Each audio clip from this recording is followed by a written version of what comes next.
make a move in the ring.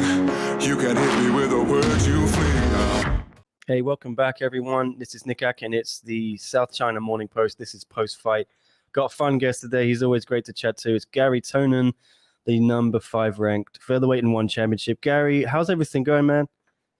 Oh, everything's been good, but a little crazy, man. A lot of stress, a lot of things to deal with on my plate, man. I got my gym just reopened. It was had to close down because of COVID stuff. So that was cool. But there's obviously a lot of responsibilities involved with getting that back up and running, getting the contract signed for the gym and all that kind of stuff. And now I'm teaching classes there, once a day. So that's a lot too. Obviously the fight that's coming up November 20th. And then what else is going on? I don't know, man. Tons of stuff. But, between training, between the gym, between, just the way that we have to all live our lives now and everything, it's just a lot. So you're confirming there's a fight November 20th.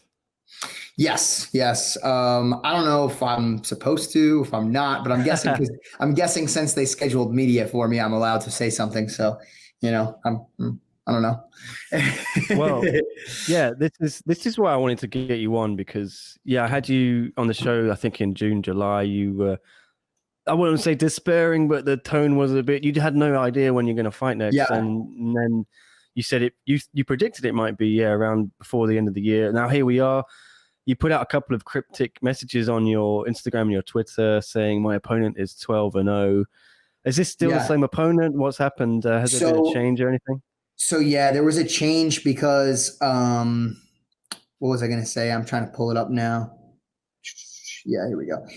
So there was a change because I guess my original opponent was supposed to be Ruslan Emelbek, and Ruslan I believe was from Kyrgyzstan, and I'm guessing that they just couldn't.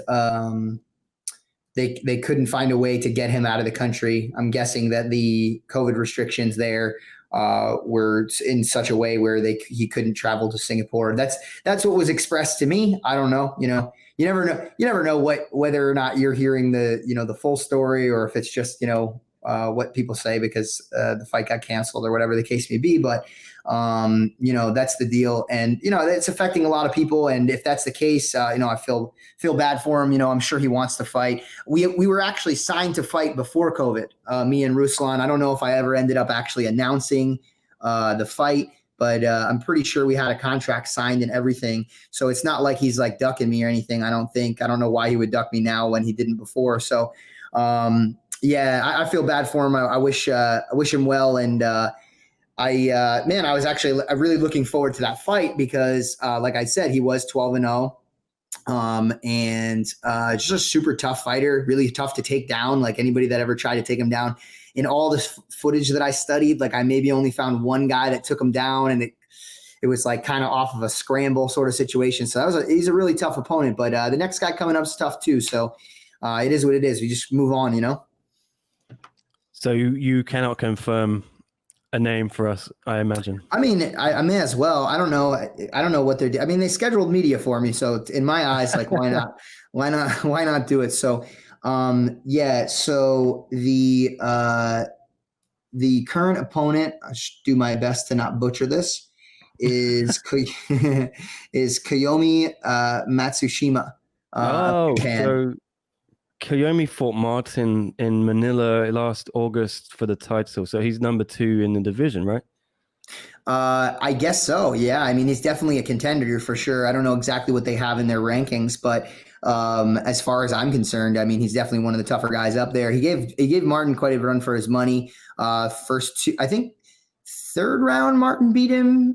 I could be wrong. Maybe it was second. But I think that the early on in the fight, he was giving Martin a really tough time. And it just goes to show that he's a tough guy. Also shows a lot about Martin. Like I've seen Martin have like a lot of tough fights and come back and beat people. And it's just a testament to that, his abilities and his abilities to overcome obstacles. Some people, they meet a tough obstacle and then they have a tough time finding a way around it. And Martin seems to find a way almost every time. So, kudos to him for getting that win. But I guess this is my next step up. I got to be able to beat the guy, that Martin, that challenged Martin for the title. And, then maybe we'll see me fighting for the title soon.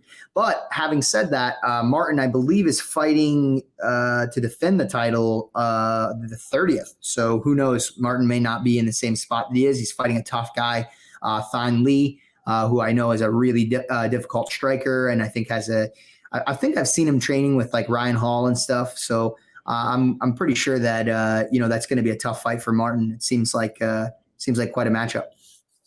Yep, I just got off speaking to Thanh Le last week, and he was telling me he's training with Ryan Hall. I was asking him a bit about you, and I was telling him how some of the guys in the division, you told me like you think they were avoiding a fight with you, and you understand why they wouldn't want to fight you. It's kind of similar to Ryan Hall in UFC, and he said he'd absolutely want to fight you if he gets the belt off Martin. Sure. Yeah. Well, that's the thing though, is like once they have the belt, I think that they'd be more than happy to have the fight. But I think I think that it didn't make sense for anybody that was in title contention to want to have this fight before they got to the belt. Because it's like all those guys that are like right up there, like why wouldn't they want to fight for the title? You know what I mean? I was kind of a stretch to try to like ask for a title fight, but a lot of these guys, they've been around for a while, they deserve it and they deserve that shot. And like, of course, that's the fight that they're going to look for. So yeah, I would imagine that once he actually holds the title, that he would have no problem, accepting the matchup. I mean, it is what it is. You got to take on all challengers at that point. So. Yeah. And Matsushima is ranked number 2. So okay, if you win this fight, right, that pretty much, does that make you the number 1 contender to Martin or Thanh Le, whoever wins in Singapore next weekend? Logically, it does, right? I think so. Considering not only did he challenge for the title with Martin and had a very tough fight, but he also, I think, relatively recently fought. Was it Murat Gafarov or whatever? And I don't know how to pronounce his name. Is that correct? I never know how to pronounce it either. Gafarov. So Gafarov fought him and he beat him in the first round, I think, with a check hook as Gafarov was coming forward. And I believe, has Gafarov ever had the title, or has he just fought for it several times with Martin? He's had it, and I think, please, if I'm wrong, someone tell me. But yeah, I believe he's had it before. So I mean, we're talking about somebody who's fought for the title with the current title holder, and somebody who beat somebody that already had the title before. So I mean, clearly this guy is somebody who gives people a run for their money. So I think that it would be odd, I would think, to give me a fight before the title. But I could see them potentially maybe putting me, like, let's say that Thanh does win the title, I could maybe see them putting me against Martin first before I fight Thanh, I guess, if they want to do things that way. I'd prefer not, obviously. I'd rather just fight for the title, but that's what everybody wants. So it is what it is, man. If that's the way that things go down and I have to fight Martin first, if he ends up losing, and it is what it is. Yeah, you can see there that Christian Lee is still ranked number 1, even though he moved up to lightweight. He's now a lightweight champ. But do you think Christian's ever coming back down? And if so, when? And would you be annoyed if he got the fight before you? Interesting question. How many fights has he taken at that weight class? He spent his whole career. Spent most of his career there. Yeah, but then it's just the last year when he went up to fight Aoki, he then won the belt, and then he defended against Deagle. He didn't defend, so he won the Grand Prix final. But so he has got the pedigree in the division. But sure, it's like, is he ever gonna come down again? They had scheduled him against Martin for November last year, and I don't know what weight that was going to be at though. Is he also fighting for a title the 30th, or no? Is that not the case? Yeah, he's defending the lightweight belt against Yuri Lapicus, who actually choked out Murat Gafarov in the first round this year, I think.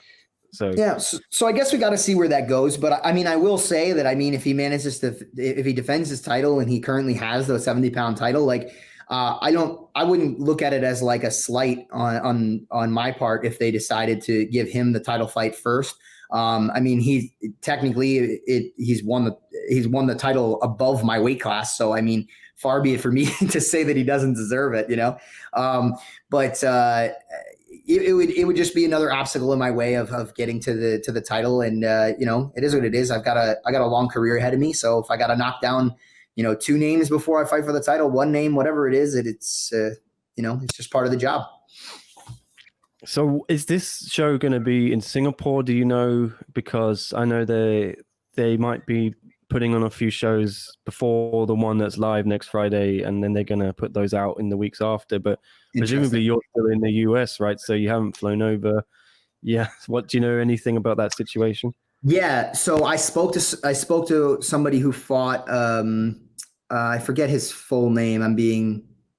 I only remember his Instagram handle is Reese Lightning. Reese McLaren. Yeah. Yeah, Reese McLaren. So I spoke to him just asking, because he had said that he fought, I guess, early this month. Yeah, he fought on No Surrender, which was a couple of weeks ago. He beat Alexei Toivonen. Yeah, nice little first round finish. So he's number 5 ranked in the flyweight division. Yeah. Awesome. Yeah, it was a great win for him. I was super excited.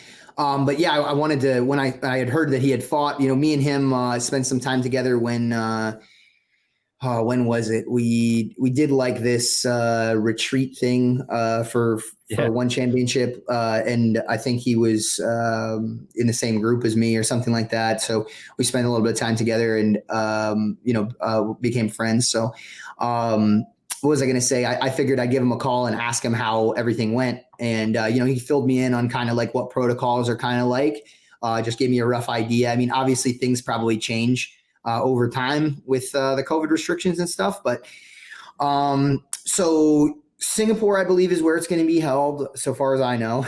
That's what was told to me, unless something changes.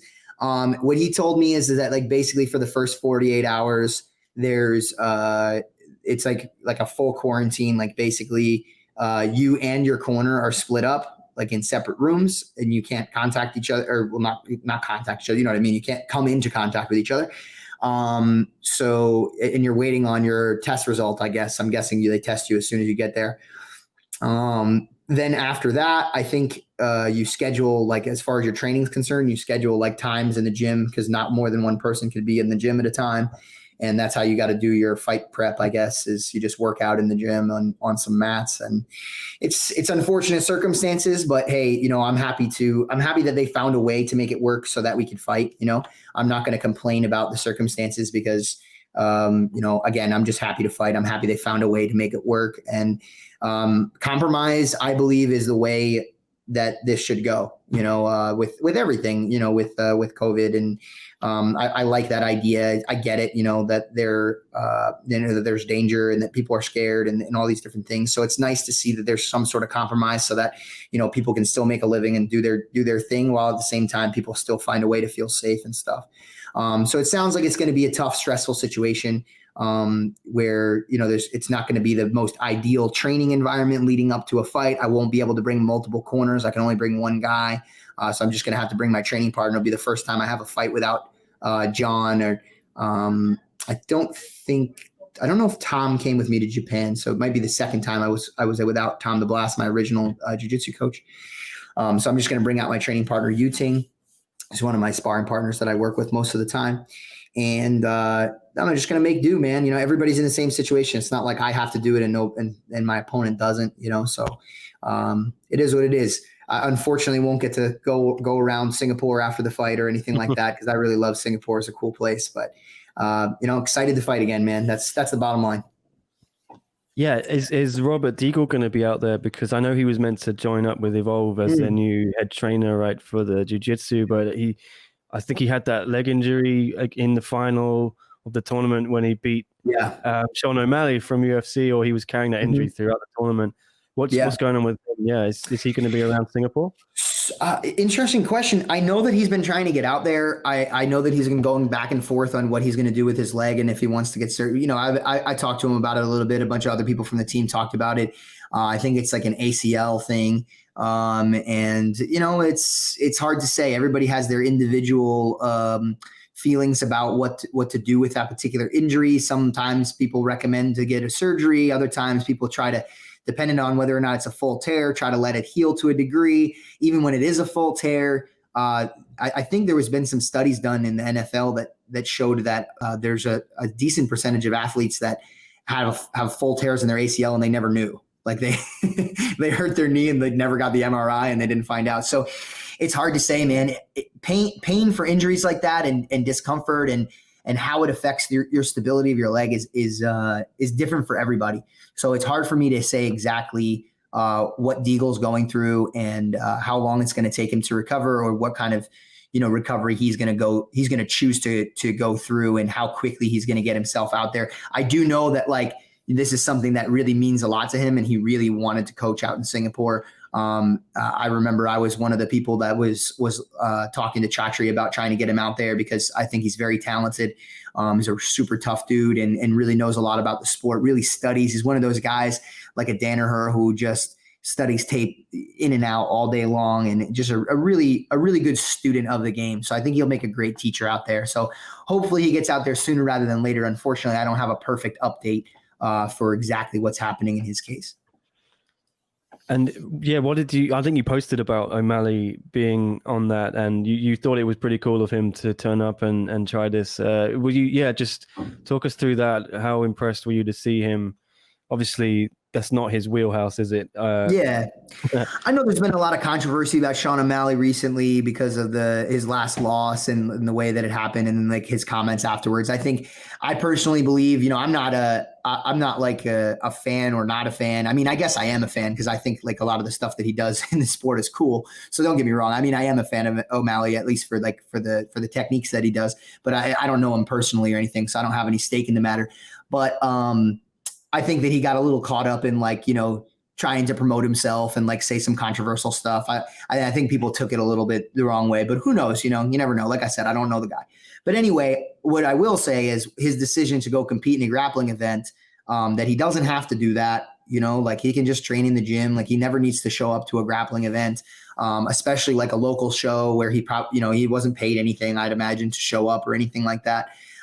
For him to go and put himself out there in being his name being as big as it is, and just be like, hey man, I'm just going to grapple today and see what happens. No big deal. I'm going to go out there. I'm going to try to beat everybody. And, if it doesn't happen, whatever. It's because, man, sometimes people's names get to a certain point and they get very careful with their image, and it was kind of cool to see that he just kind of threw that to the wayside and said, hey man, let's compete. So. What do you think of his? Because a lot of people saying the hype train is over now. Do you think it's just that the injury was what happened in the fight and led to that, or you think Sean O'Malley can come back and still keep knocking people out and get the train back on the tracks? The hype train? Yeah, I mean that's the crazy thing with fighting, man. It's especially in the U.S. You make one little mistake or you do one little thing and everybody's like, oh man, you should retire, or that guy's washed up, and it's I don't know. It's such a crazy way of thinking. And we don't treat any other sport that way either. Teams lose in football for entire seasons, and we don't completely give up on them. Baseball, there's so many games, you know what I mean? If you got upset every time somebody lost, it would be, your head would come loose, but I don't know, man. I personally think that he's a very talented athlete, and he's got his best days are yet to come. I highly doubt that the hype is that it's over. Man, he's going to have another fight. He's going to do something spectacular, and people are going to be right on board and excited to see him fight again. And I think people are still excited to see him fight. As far as what happened in his fight, I mean, I look at it two ways. Did something happen that led to an injury that incapacitated him in the fight? And then we could say all right, well, if that wouldn't have happened, well, then he would have won. And I agree, he was dominating the action prior to that. But having said that, I mean, that's fighting, man. You could say the same thing about somebody getting punched in the face or clipped with a knockout punch or something. And, it might happen to me at some point in the future where somebody catches me with a big heavy punch or something. And then, maybe somebody strangles me on the floor, because I'm halfway unconscious. And then everybody will be like, he sucks at jiu-jitsu. He was never that good, And it's just the fight world, man. I don't let it get to me too much. I know exactly how it is. When I was training with George in my early days, and I would see the kind of hate that shows up on his social media, and he's literally the greatest of all time mixed martial artist. Like, if people are still talking shit about somebody like that, like, I know that it's going to keep happening for me and everybody else forever. There's no getting away from it. So it is what it is, man. I'm excited to still see his fights. I still look forward to seeing what he's going to do in the future for sure. And yeah, and on the social media subjects, I've been enjoying the activity. I think Robert mentioned it in his comment here, saying he dedicates his victory to the glorious arses of Instagram he's discovered because of you. This is your new thing, just putting pictures of butts on your Instagram? Is this just a bit of boredom? Yeah, I mean, I'm never been ashamed to say that I like beautiful women. I don't think anybody should. So yeah, man. I mean, I think me reposting people's stuff on my story, like, it gives most of them are like models or whatever the case may be. It gives them extra attention from my feed or whatever. And on top of that, it's like, I know that 92% of my following is male. So I'm going to go ahead and guess that they enjoy that. Most males would. So, I mean, I think it just goes along with my general persona and the general style that I have. And, I have a brand, an apparel company called Cash Chicks Championships. And I've just always been, an admirer of the female body. And, that's it. That's all there is to say. Well, it's great to see you. You seem a bit more vivacious now. You seemed a bit down earlier in the year. I know you had your gym was closed and you had a little bit of personal issues, but the gym is open now, right? Everything getting back to good there, or what? Yeah, we're working on it, man. I was excited when we first came back. There was like 40 people showed up for the first class, and like I haven't seen that happen everywhere. I've seen other places like reopen and things like classes were very sparse at the beginning and things. So we got off to a really strong start. I think a lot of my students were eager to get back to training. I know there's still people that are uncomfortable with it or have family members that, are vulnerable or whatever the case may be. And I probably won't see those guys for some time. And it is what it is, like I respect everybody. And if people want to come in and they want to train with a mask or train separated or only use one training partner, I let them do their thing. Basically the way that I look at it is like, I want everybody to kind of respect everybody. And like, just because, one person isn't taking it one way doesn't mean that we shouldn't respect the wishes of the other person. But it goes both ways. I'm not going to completely change the entire way that I do things for some people. I'm going to make accommodations for them. And that's what I've always tried to do, man. Everybody's a little bit different. I've always run my gym in a way where I try to meet the needs of whoever it is that comes in. You want to come to my gym and you want to just take class and you don't want to roll live, like, by all means, it is what it is. I'm just happy to have you on the mats and getting some part of the experience. Some of my students want to compete. Some of my students are never interested in competing, just want a little bit of self-defense, want to lose weight. So I'm looking to try to fulfill everybody's needs to the best of my ability. And have everybody be welcome on the mats. I think we're doing well in that regard so far. So I think everybody's been pretty happy. We haven't had too many problems. So. Yeah, you seem like you got a new look or a new haircut every time I see you. You're the master of changing the appearance. Have you got anything special planned for the fight? Because I mean, I love the Wolverine getup. Yes. So I've been growing out the mullet for a while. I may decide to keep it. I got to trim it up a little bit because I would never like to sacrifice form I never want to sacrifice function. You know what I mean? Like at a certain, like if hair's in your face and stuff while you're fighting, I just think it's distracting. Do I think it's going to be the difference between winning and losing a fight? Probably not. So I got to clean this up at least a little bit so that it's not bothering me. And I think the back is probably going to be okay. We'll see how I feel, leading up to it. I'm the kind of person that I could wake up tomorrow and just decide to buzz everything off my head. It's happened to me before. I just make these decisions for the most part on a whim. Obviously, this haircut takes some time to grow. Yeah, that was a good one. The one that he pulled up, the Wolverine look was definitely a good one. So I committed to this, but it could easily change. We'll see, man. I don't know. I like having different looks, and I think it's an expression of like who I am. Like I never really like to be pinned down in like one particular category. I like to do different things and be known for different things, and not just have. I don't like people to just peg me as, you know, a thing and label me as a particular thing. I just think it's very limiting. And you know, when you pigeonhole yourself, when you put yourself into a box, everybody else does it too. And then it's like before they even hear the words come out of your mouth, they think they know exactly what you're going to say, you know? And I like to try to keep people guessing, man. I like to try to have a persona and a personality where, like, yeah, you're going to have some things that will ring true, you know, time and time again. But the other stuff, man, I just like to be creative and express myself to the best of my ability and have some fun with everything, and not take myself too seriously. So the hairstyles come along with that. Well, is this still the first fight on that new contract? Because I remember you telling me you renegotiated. That's why we haven't seen you for so long. Because before all this COVID stuff and the lockdowns, you were still gone for a while before that because you were sorting out the new contract. So this is the first fight, yeah? Yeah, so this will be the very first fight on the renegotiated contract. So it's, you know, obviously the COVID, you know, it's been some time since the last time I fought, because like it was kind of like a, you know, a cascade of things. It's like at first it was the contract renegotiation, and then it's like, okay, well, we got that sorted, and then we were trying to find me a fight, and there was a little bit of a struggle for that at first. And then when we finally found me a fight, it was like just at the wrong time. Like if I had been at the fight like just before that, I would have gotten myself in there. It was like, I think my event was the first fight that they had to cancel. You know what I mean? Mm-hmm. So it sucked, man. It's poor timing, but hey, again, you know, I'm 29 years old. I got a decent career ahead of me. I got many fights to go, and you know, so long as my body holds up, and you know, I'm excited to see where things go.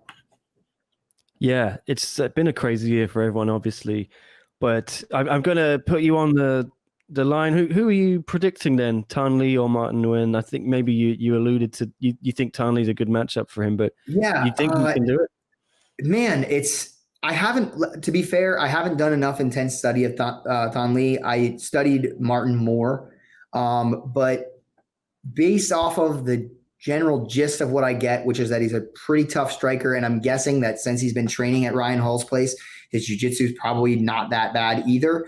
I think it's a tough test for Martin, because Martin's main weapon, the majority of the time, is that big overhand. And of course, like, no matter who you're fighting, whether it's an accomplished striker or not, like, we've seen guys like a Dan Henderson, like, time and time again, like, use that big overhand even against somebody who's a tough striker and still find a way to win the fight. So by all means, like, Martin could make it happen. And I think he's a good enough all around guy that the other places where, you know, Thanh might bring the fight, like, he's going to be able to fight back and do well with them. I just think that extra edge and the striking component that Thanh Le has, without Martin having some other major strength in his game, like some major thing that he does on the ground or whatever the case may be, without that other major strength, like I said, he's kind of an all around guy. I think it's going to be a tougher day. Who knows, man? You know, like I said, he's surprised me a lot. Like, not necessarily that I've predicted him to lose other fights in the past, but just in all the studies of fights that I've watched, because I'm obviously, you know, looking forward to fighting him in the future. Man, like, he's overcome adversity in so many fights that, you know, he's taken some tough punches and kicks and things and grappling exchanges and still found a way to win the fight. And so it's going to be a tough one, but if I was going to be a betting man for this fight, which I don't think I'm going to be, but if I was going to be a betting man, I'd be betting on Thanh. What about any of the other title fights? Are you predicting any other upsets? You've obviously got Ong La against Reinier de Ridder, who's undefeated, right? Ong La trains with Martin. Tiffany Teo rematch with Zhong Jingnan, the Panda strawweight women's title. And then Christian Lee, defending against Yuri Lapkus. You see any upsets here or what? I can't honestly speak to any of them because I don't think I know enough about all the fighters involved. Like, basically, like, I know like one of the fighters in each of those matchups. So it's like hard for me to say, you know, whether or not I think that their opponent's going to be able to beat them or not. But it sounds like a really stacked card. I mean, that's a lot of title fights. So I'm looking forward to that event. It's going to be really cool. Is that one that's going to be live, or are they doing that one like a replay? That one is definitely live. Yeah, Awesome. I think there's going to be a few shows they're doing before that, some fights to tape. But yeah, if your fight is November 20th, that's interesting. Breaking news. Yeah, if anyone missed it, Gary's going to be up against Kiyomi Matsushima. So presumably that one's live. Have you heard anything about that? That I haven't discussed it with anybody. Nobody's really gone over details. Like I asked for some details about like what was going to happen in terms of like how long ahead of time we have to leave. I think I have to leave a week ahead of time, and you know, I got little bits of information from multiple people. So yeah, that's all I got for you right now. But I'm not really sure. All I know is the date. Yeah, this is the full card. Edward Folayang is also fighting against Antonio Caruso and Ritu Phogat in the opener with Nusrapov from Cambodia. Should be an awesome show. But I think that's what, Friday morning for where you are. Do you like keep a close eye on these shows, or do you like to just stay in your own bubble and not pay attention to what the other people are doing? I don't always necessarily watch the show as it's happening. Occasionally I do if there's like a fight that I'm really interested in. And also like the timing's a little rough sometimes. Like usually like it would end up being like, I guess, the morning for us. So sometimes like I'm in the middle of training or something. But I usually go back, like especially for guys that are in my weight class. Like I'll definitely watch the Martin and Thanh fight. You know, there's no doubt about that. I am zeroing in on my own thing, but at the same time, it's just good to see like what's ahead in the future, you know? Yeah, I'm in Hong Kong. It's going to be a rough time for the Khabib Gaethje fight. I think 5 a.m. ring walk or something. Yeah. What is it time? Is it better in the US? I think they're timing it for Europe, but I'm not sure how it plays in America. Yeah, I want to say somebody just said, I don't know for sure, but somebody just said that it was going to be in the middle of the day sometime or something like that, which would probably be like during our training time. So we'll probably put the fights on, you know, on the side of the mat, somebody's phone. Yeah. And hopefully we'll catch it. Yeah, thanks, man. I appreciate you joining me today. Some really cool information. Great to hear you're back fighting. Love the headset too. What is that, like the Call of Duty get up or what? I don't know. I just got I've been doing a podcast called Flesh Wound Podcast with me and this guy, this professional boxer, Chris Algieri, and one of my buddies, Frankie, who runs Chimera Coffees, a company that I'm sponsored by. And I haven't been doing great with my sound quality recently, so they told me to buy a headset. So this is my first time using the headset. How's the quality been? Yeah, it's good. Appreciate it. Yeah, I always like when the guests on the show have got a nice microphone. It makes it sound a lot better, but it's often sometimes just them on their phone, like holding it in the gym. And yeah. I get it. I'm not going to bother them. So you need a microphone, you need a headphones. But no, I really appreciate it. Yeah, it's been awesome to chat to you, Gary. We always love having you on the show, and I think I'm going to get in trouble if I publish the news about you fighting him, but whatever, you've told me, I guess it's fair enough, right? I don't know, man. No, it's just hard to tell like what I'm supposed to do, what I'm not supposed to do. I don't know. I love it. You don't really give any. Usually I try to hold it back, but we're also like a month away, you know, and they scheduled the interview. Like they asked me to make time for this interview. So, I mean, like, what did they think we were going to talk about? I don't know. So, yeah, well, I mean, I really appreciate you sharing that with me. I better write that up now and get the video going. Otherwise, I'm sure some other people are going to hear about it soon. So all right, thanks, Gary. Yeah, man. Appreciate it. Yeah, we'll see you. Good luck for the fight. Can't wait to watch it. All right. Thanks, man.